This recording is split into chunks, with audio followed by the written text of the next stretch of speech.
Good evening. Today we're crafting a true classic of the cocktail world, the Sidecar. It's a sophisticated balance of rich cognac, bright citrus, and refined orange liqueur. You will need 50 milliliters of cognac, 25 milliliters of Cointreau, and 25 milliliters of fresh lemon juice. Start by chilling your coupe glass. The Sidecar is at its best when served ice cold. Now, let's assemble the components. First, the foundation of our drink.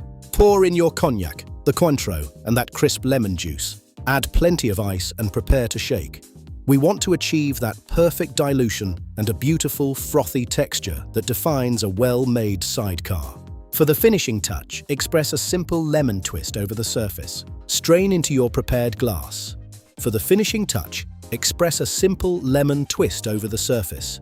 There you have it, the Sidecar. Elegant, sharp, and timeless. Enjoy.